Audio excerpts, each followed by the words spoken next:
Deus, glorificado é teu santo nome, Pai.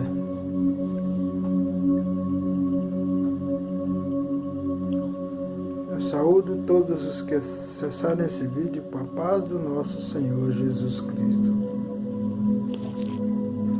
Reflexões bíblicas. Bendito é teu santo nome, Deus Todo-Poderoso. Glorificado és tu, Pai. Só tu és digno de toda honra e glória.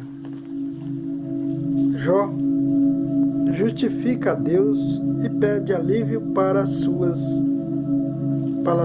sua miséria. Então Jó respondeu e disse: na verdade sei que assim é, porque como se justificaria o homem para com Deus? Se quiser contender com ele, nem uma mil coisas lhe poderá responder. Ele é sábio de coração, poderoso em forças. Quem se endureceu contra ele e teve paz? Ele é o que transporta as montanhas sem que o sintam, e o que as transtorna sem o seu furor. O que remove a terra do seu lugar e as suas colunas estremecem. O que fala ao sol e ele não sai e sela as estrelas. O que só estende os céus e anda sobre os altos mar. O que faz a Ursa e o Orion e os 7 estrelas e as recâmaras do sul. O que faz coisas grandes que se não se podem esquadrinhar, e maravilhas tais que se não se podem contar. Eis que passa por diante dele, diante de mim não o vejo, e torna a passar perante mim e não o sinto. Eis que arrebata a presa, quem lhe fará restituir? Quem lhe dará que fazer? Que fazes? Deus não rogará a sua ira, debaixo dele se encurvam os auxiliadores soberbos. Quanto menos lhe poderei eu responder ou escolher diante dele as minhas palavras. A ele, ainda que eu fosse justo, lhe não responderia. Antes ao meu juiz pediria misericórdia. Ainda que chamasse a ele e ele me respondesse, nem por isso creria que desse ouvido à minha voz. Por que me quebranta como uma tempestade e multiplica as minhas chagas sem causa? Nem me permite respirar, antes me farta de amarguras. Quanto às forças, eis que ele é forte. Quanto ao juízo, quem me citará com ele? Se eu me justificar, a minha boca me condenará. Se reto me disser, então me declarará perverso. Ainda que perfeito, não estimo a minha alma, desprezo a minha vida. A coisa é esta. Por isso eu digo que ele consome o reto e o ímpio, matando o açoite de repente. Então se ri da prova dos inocentes. A terra é entregue às mãos do ímpio. Ele cobre o rosto dos juízes. Se não é ele, quem é logo? E os meus dias são mais velozes do que um correio. Fugiram e nunca viram o bem. Passam como navios veleiros, como águia que se lança a comida. Se eu disser, eu me esquecerei da minha queixa, mudarei o meu rosto e tomarei alento. Receio todas as minhas dores, porque bem sei que me não terá por inocente. E sendo eu ímpio, por que trabalharei em vão?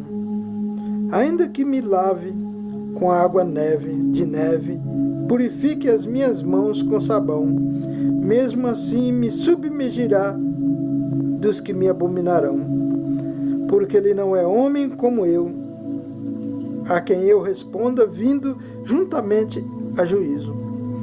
Não há entre nós árbitro que ponha a mão sobre nós ambos. Tire ele a sua vara de cima de mim, e não me amedronte o seu terror. Então falarei e não temerei, porque assim não estou em mim. Vejam, meus amados irmãos, um homem justo e verdadeiramente reto. Diante ao sofrimento, as chagas, diante dos teus amigos que o amou e se compadeceram dele, estavam perante ele, mas não ousavam falar coisa alguma durante 7 dias e 7 noites. E quando ousaram falar, foi se apoiando nas palavras dele, de murmuração dele, de sofrimento dele, para o criticar, o repreender, refutar suas palavras, repreender suas palavras, rejeitar suas palavras. Mas a sua pequenez de espírito não lhes permitiram orar por ele, confortá-lo, impedi-lo de chegar naquele momento. Mas vocês vejam, irmão, que no capítulo 9 do livro de Jó, em meio a tanto sofrimento, ele encontrou um momento para refletir sobre o poderio de Deus, sobre a grandeza de Deus, sobre o poder de Deus, sobre a sabedoria de Deus. Uma lição para as gerações vindouras. Por isso, no vídeo anterior, eu disse que o momento era crucial para todas as gerações depois de Jó. O sofrimento dele foi para nos dar lição. Tomamos ele como exemplo. Tomemos ele como exemplo para as nossas vidas. Que em meio às angústias, em meio à aflição, encontrava argumentos para exaltar Deus, para reconhecer a grandeza, a sabedoria de Deus, o poder de Deus e o domínio de Deus sobre ele e sobre todas as vidas. Isso, irmãos, nesses tempos de Apocalipse que já estamos vivendo, porque a nossa geração adentrou ao Apocalipse, aos tempos finais. Os tempos nos convidam à mudança, porque para entrar nos próximos dias, precisamos nos revisar. Precisamos nos corrigir. Precisamos estar atentos às nossas palavras. E quando a angústia bater à nossa porta, o sofrimento, que façamos como Jó. Lembremos-nos de que Deus é justo, é poderoso para todas as coisas. Lembremos-nos de lembrar de Deus como Jó lembrou. Exaltar a grandeza de Deus. Lembrar do poder dele, das maravilhas que ele fez e fará e o faz na nossa vida. Porque desta forma estaremos encontrando a graça de Deus. Estaremos, mesmo perturbados pelo sofrimento, vamos estar sóbrios, firmes, andando em direção aos braços de Deus. Porque quando a angústia e a dor bate à nossa porta, irmãos, nos aflige, muitos são os motivos para nos murmurarmos, blasfemarmos, usar de maldição, amaldiçoarmos e até mesmo nos fazer de vítimas, porque vítimas não somos, pois somos pecadores. Somos merecedores do sofrimento que bate à nossa porta. Somos merecedores das angústias que nos afligem. Portanto, irmão, somos merecedores das provas em que nós nos lançamos. Porque Deus não prova ninguém. Ele não precisa provar o homem. Somos suas criaturas. Somos a sua criação. E Deus é justo. Deus é amor. Deus é paz, é sabedoria, é vida em abundância. Nesses tempos apocalípticos, irmãos, nos resta refletir com profundidade os mandamentos de Deus, os seus conselhos, as suas orientações e a sua repreensão para conosco. Só desta forma, em meio à provação, vamos estar crescendo. Vamos estar dando passos largos em direção aos braços de Deus, da evolução espiritual, da consciência da justiça. Por isso, irmão, Deus falou através de Jesus certa vez e dos seus discípulos: voltai à primeira caridade. Eu costumo refletir João capítulo 8, versículo 32. Conhecereis a verdade vos libertará. E volto no Antigo Testamento para lembrar do grande mandamento que Deus nos ensinou através de Jesus e dos seus profetas e juízes. Amai vosso Deus sobre todas as coisas, de todas as formas, de todo o vosso coração, com todo o seu entendimento, com toda a sua força e com todos os seus pensamentos, porque esse é o grande e primeiro mandamento. É a primeira misericórdia, é a primeira caridade, é o primeiro amor. Se lembrarmos disso, irmãos, nesses tempos de sofrimento, vamos lembrar que precisamos sim fazer a caridade pelo nosso próximo, com alimento, com o pão substancial, com o pão que alimenta a carne e com a palavra de exortação, de conforto, com orações. Porque não adianta, irmãos, lançar sobre os rostos alheio as suas chagas, as suas feridas. Não cabe a nós, assim estaremos julgando. Cabe a nós, como os irmãos e pecadores, confortar o nosso próximo, com tudo que pudermos, e principalmente com alimento material, porque o espiritual está na palavra. Quando estivermos lendo ela para um irmão, ou com o irmão, refletindo juntamente com o nosso irmão, vamos estar trazendo alimento espiritual para ele e para nós. Mas barriga vazia não fica de pé. Se alguém está faminto, não adianta você pregar a palavra, nem eu. Não adianta estar falando de Deus se estamos famintos, porque Deus é misericórdia, Deus é vida em abundância. Deus é o alimento espiritual e material. Nós temos aprendido que a caridade material, o alimento material, a cesta básica, não muda o homem. Muda sim, irmãos.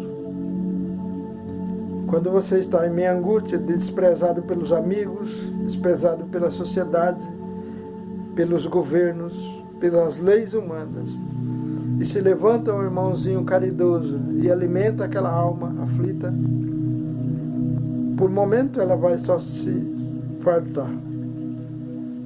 Mas se isso repetidamente acontecer na vida dela, no momento que ela deitar a sua cabeça num travesseiro ou numa pedra, como fez Jacó, vai refletir sobre a vida, sobre o que viveu até aquele momento, sobre as coisas boas que fez e as coisas ruins. E nessa hora de reflexão, esta alma vai lembrar quem lhe estendeu a mão, quem lhe alimentou. E é nesta hora que ela vai lembrar que Deus existe. É nesta hora que esta alma vai lembrar da necessidade de levantar, erguer a cabeça, sacudir o pó e continuar a sua jornada, porque alguém viu ela, alguém lembrou dela, e ela saberá neste momento que se alguém o alimentou com alimento material, que alimenta o corpo, é porque Deus tocou o coração dela, porque ela vai ver em torno dela toda a sua vida e vai ver quantas pessoas ela clamou por ajuda e as pessoas viraram o rosto. É assim que acontece, irmão. Por isso a fé sem obras é morta. A fé sem a caridade é morta. A fé sem ação é morta. Por isso eu costumo dizer, a fé realizante. Porque você tem fé que pode mudar o mundo, mas você pratica a obra, você pratica a caridade, o amor, você ajuda o seu próximo, você se preocupa com a dor dele, você se preocupa com a fome dele, você se preocupa com a sede do seu próximo, com a roupa para que ele se vista, com o cobertor para aquecer o seu corpo. E você dá exemplo dele, de como é ser filho de Deus, como Deus não se preocupa conosco. E aí essas almas, irmãos, percebem que existem os pássaros, os insetos, os animais que estão em volta dele, representando a vida em abundância. Assim, irmãos, estaremos dando exemplo da primeira caridade, do primeiro amor. Somente desta forma vamos estar dando testemunho de Deus. E aí, quando entrarmos dentro de nós e fazer uma reforma íntima, porque quando alguém é desprezado e na hora da fome, do desespero, alguém o socorre, ele faz a reforma íntima, porque ele começa a perceber que alguém se preocupa com ele, que ele precisa mudar. Aí vem a reforma íntima. Essa sim não precisa de cesta básica, do alimento material. Mas só acontece isso quando a alma está em paz, quando ela é socorrida, quando ela olha para dentro de si e em seu torno, em retorno, em torno de si, e vê que existem pessoas boas, seres humanos que se preocupam com o próximo. Aí ela se sente motivada a fazer parte desse grupo de pessoas e percebe que para agradar a Deus precisa largar certos vícios, certos comportamentos de palavras torpes, de murmuração, de ódio, de vingança. Porque alguém deu exemplo de caridade. E só pode fazer caridade, irmão, quem aprende a perdoar. Só pode socorrer a fome do seu semelhante quem aprende a amar. E o amor vem de Deus. O perdão vem de Deus. Então, irmãos, nesses tempos apocalípticos, você vai perceber que é só você e Deus. Ninguém mais. A porta é estreita, mas só vai passar lá quem jogar os seus fardos no oceano do passado, nas ondas que se vão após você. Seus vícios. Quando nós falamos de vício, as pregações têm se dado conta de que é das drogas, do álcool. Mas o vício de desprezar, o vício de se omitir, o vício de ser egoísta, o vício, meu irmão, de ser soberbo, de achar que pode tudo, que sabe tudo, que de nada precisa. O vício da arrogância, o vício da possessão, o vício da superioridade, o vício do menosprezo, o vício da fofoca, o vício da mentira, o vício da exploração. Todas essas coisas são vícios, irmãos. E quando nós desejamos profundamente fazer uma reforma íntima. Os pensamentos a respeito dessas coisas batem à nossa porta. E aí então vamos estar fazendo a tão sonhada e desejada e esperada por Deus e seus anjos, reforma íntima. Portanto, se alguém lhe disser que caridade não leva para o céu, está mentindo.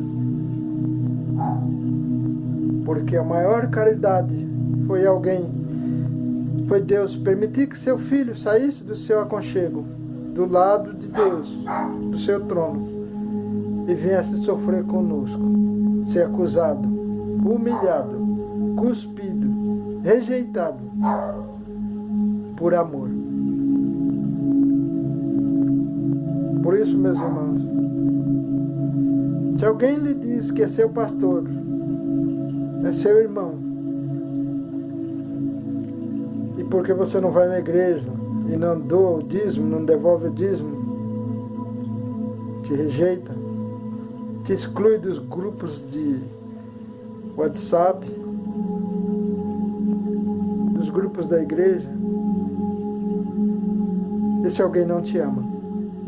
Esse alguém não está na presença de Deus. Esse alguém não conhece Deus. Porque te julgou. Julgou que você não é necessário. Julgou que você não faz parte do povo de Deus. Julgou que você é um peso morto. Julgou. E se você o criticá-lo e ele te desprezar, e te excluir das amizades, te excluir dos seus grupos, ele julga que você é um contendedor, alguém que só dá problemas, que não merece o amor dele. E se esquece que se ele está na posição que está, é porque Deus, sendo Deus, não o julgou, não viu os erros dele, não viu a soberba dele, não viu a arrogância dele. E deu oportunidade para ele dirigir a obra de Deus, dirigir o ministério de Deus. Esse ser, se assim o fizer com você, você não deve desprezá-lo, tratar ele da mesma forma que ele lhe trata, mas não deve confiar nele. Ouça a pregação dele, ou deles, ou delas. Siga os ensinamentos que eles te pregar sobre a Bíblia. Mas tenha discernimento para saber o que é de Deus e o que é projeto do homem. Porque o dirigente, o pastor, o amigo e irmão, precisa agora se preocupar com os seus direitos trabalhistas. Porque é dele que você vai retirar o seu dízimo, as suas ofertas para sustentar a igreja. Precisa se preocupar quando você abandona a igreja. E não para te trazer achando que você fracassou. Porque está escrito em Apocalipse, nas 7 igrejas da Ásia: vós que tratai a igreja com açoite, que açoita a igreja, eu retirarei o castiçal do seu lugar e guiarei o meu povo. Um pregador consciente, que se preocupa em servir a Deus, sabe que pode ser que aqueles que o abandonam já estão sendo tirados pelo próprio Deus. Porque porventura pode estar te impedindo de crescer, aplicando as regras deles, as normas que ele aprendeu, sem analisar, sem respeitar o teu livre-arbítrio, sem respeitar o teu desejo de crescimento pessoal, te colocando uma casta, te castrando, te colocando regras e normas, pois nem Deus te colocou nenhuma regra e nenhuma norma. Antes criou seus mandamentos e lhe convidou a você e a mim, a segui-los. E ainda esperou por milhares e milhões de anos, para agora, nos tempos finais. Ainda nesses dias, através dos seus santos anjos, inspirá-los a orientar a mim e a você a fazer a nossa tão desejada reforma íntima, para abandonar os nossos compromissos maus, trevosos, os nossos desejos, nossas concupiscências por dinheiro, por poder, por domínio alheio, dominar o nosso próximo. Porque Deus nos fez livres, eu e você. Com defeitos sucedidos, Ele nos suportou, nos tolerou até hoje, esperando que crescêssemos, nos dando a oportunidade para chegarmos aos seus pés. Digo mais, aos seus braços.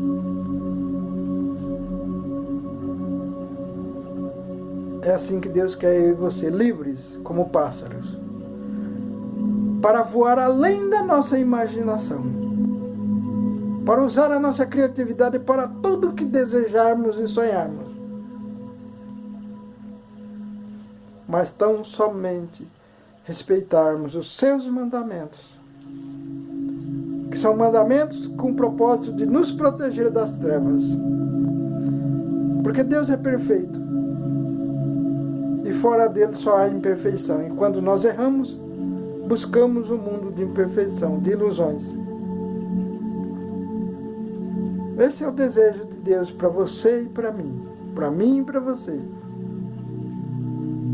Assim como Ele nos amou e nos ama, e nos tolerou e nos suporta até agora, é assim que Ele deseja que eu e você ame o nosso próximo, e o suportemos, e o toleramos, e o toleremos até o último instante. Porque mesmo agora, Deus ainda não nos rejeita. Se nos arrependermos das nossas fraquezas, das nossas falhas, das nossas concupiscências, das quais eu já lhe citei, Ele nos recebe de braços abertos. E todos os nossos momentos de erro, de treva, Ele já esqueceu. Este é o primeiro amor. O amor de Deus. O amor de caridades infinitas. A caridade não é só material, irmão. Abrange tudo.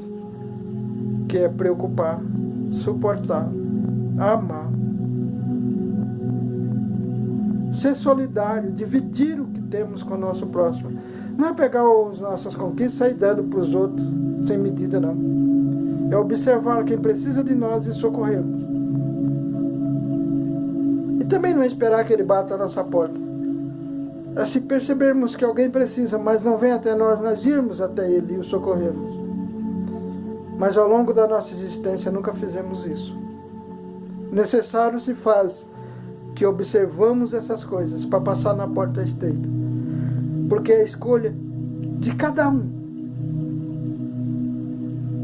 ascendermos aos céus ou herdar a terra de que Jesus fala, o novo céu e a nova terra. Só vai entrar nesse novo céu e nessa nova terra quem fizer a sua reforma íntima, e principalmente perdoar os que nos ofendem, os que nos odeiam, os que atentam contra a nossa vida. O inimigo está furioso porque está perdendo, já perdeu a guerra. Não há mais demônios no cosmos, em volta da Terra, para nos perturbar. Foram expulsos. A Terra está protegida pelos anjos de Deus.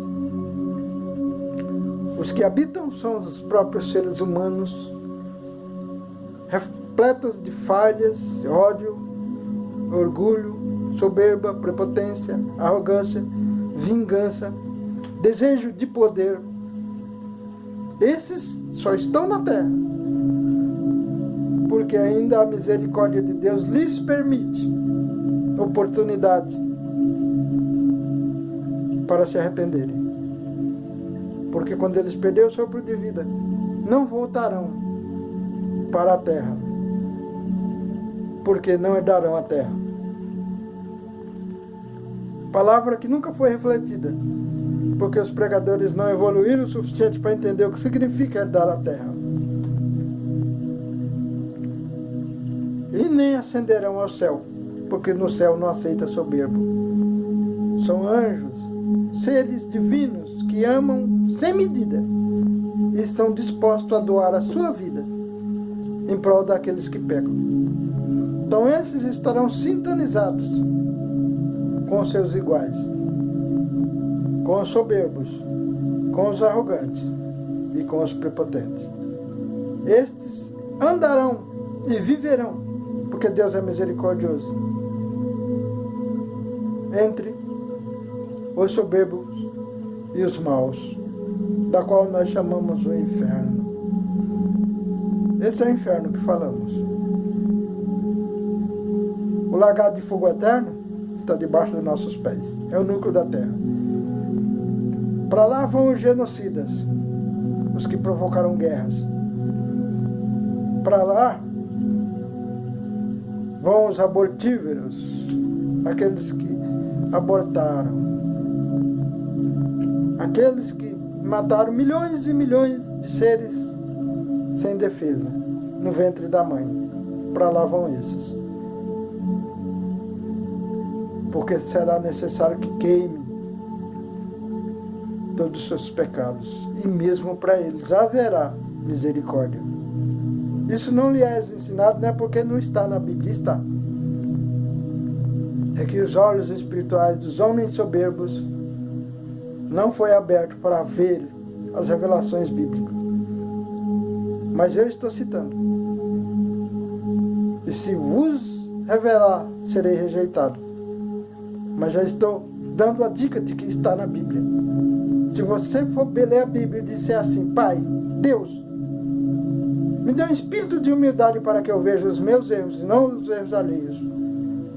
E com esse sentimento, leia a Bíblia.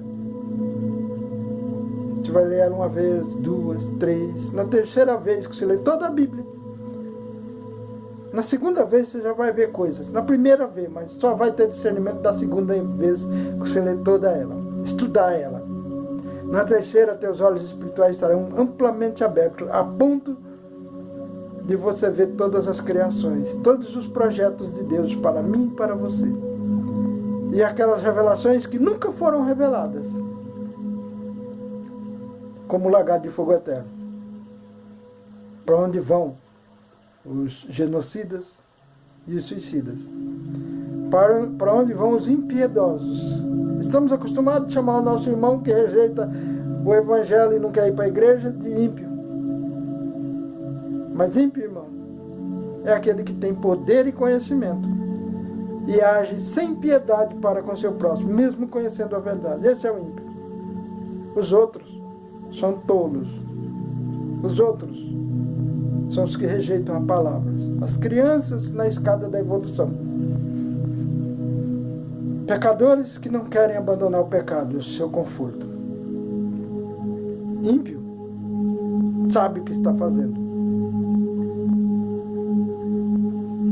Palavra de impiedade sai da boca dos que conhecem o Evangelho, dos que conhecem os mandamentos de Deus, as leis de Deus, e usam para tirar proveito, para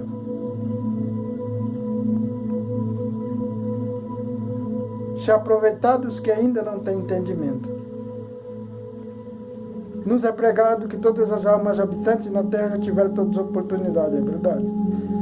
Só que quando caímos aqui nessa terra, quando caímos na terra, caímos no esquecimento. E esses sábios entendidos da terra tiram proveito disso, porque conhecem a palavra, se aprofundaram. Tem conhecimento, não tem sabedoria, porque sabedoria vem de Deus.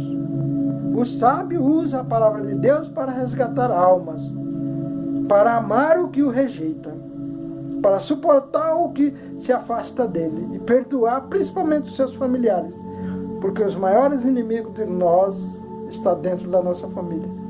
Inclusive nós somos os piores inimigos dos nossos familiares, porque convivemos uns com os outros e fica impossível de esconder os nossos erros. E aí aplicamos os nossos erros com nossos semelhantes, com aqueles que vivem ao nosso lado. O ministério é de Deus, mas Deus confiou a Jesus. E quando Jesus ascendeu ao céu, confiou aos seus amados discípulos. E aquele que tem a consciência de que é discípulo de Deus, esse, irmãos, está cumprindo os mandamentos de Deus. Porque como discípulo de Jesus, ele sabe que precisa estar aprendendo o tempo todo. E quando ascender o céu, mais ainda. Nunca vai parar, porque Deus evolui o tempo inteiro. Seus anjos também. Seus servos também. Crente até o Satanás é, porque ele crê que vai levar a minha alma e a sua para viver com ele no inferno. Ele não é crente em Deus, em Jesus Cristo. É crente contra Deus. Mas servo de Deus só tem aquele que decide amar sem receber em troca.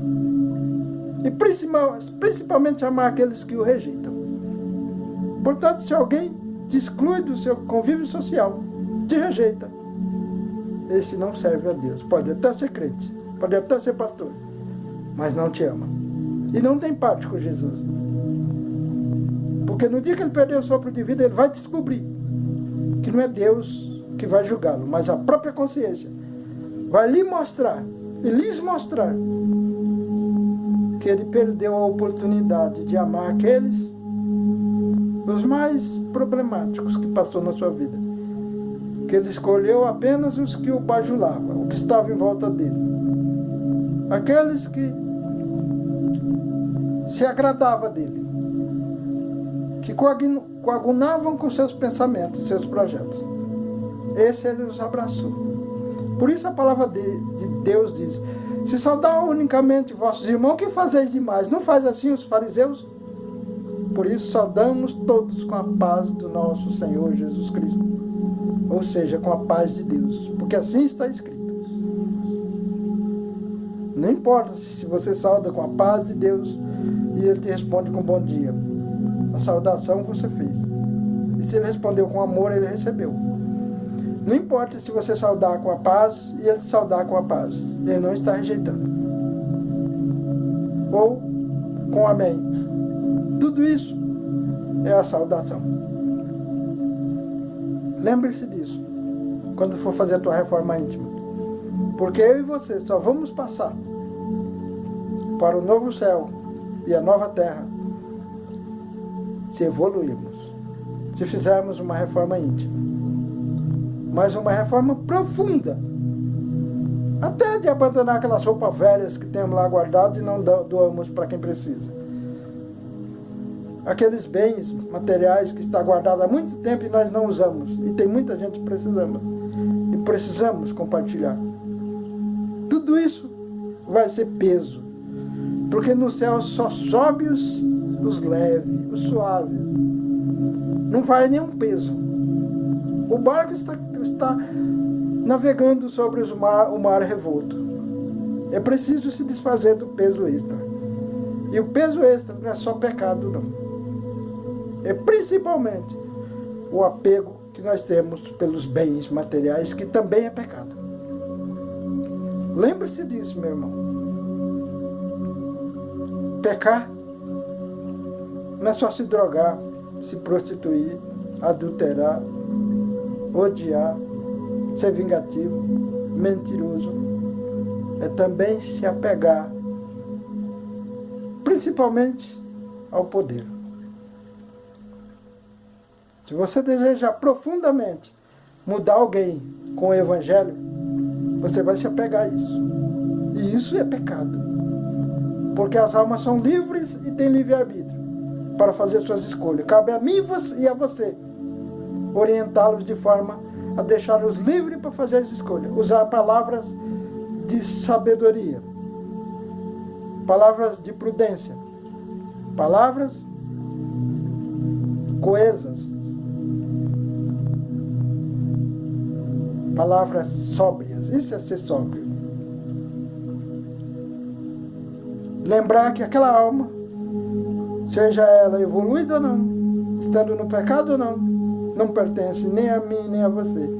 E a mudança é ela que precisa fazer. E nós precisamos nos esforçar para exortar essas almas a valorizar o que há de mais puro na vida dela, a sua vida.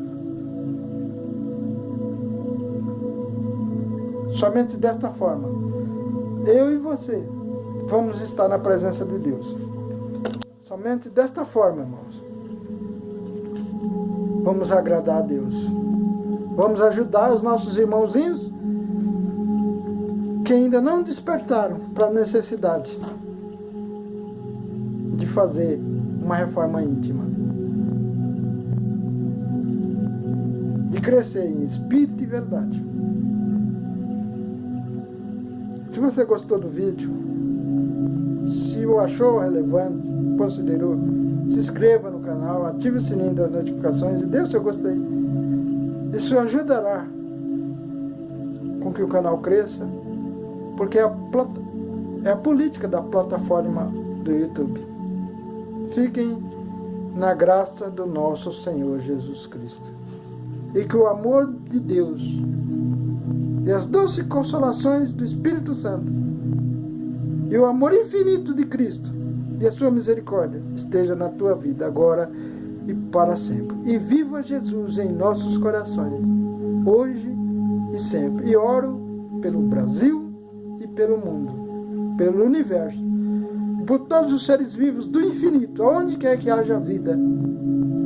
Porque onde houver vida, pertence a Deus.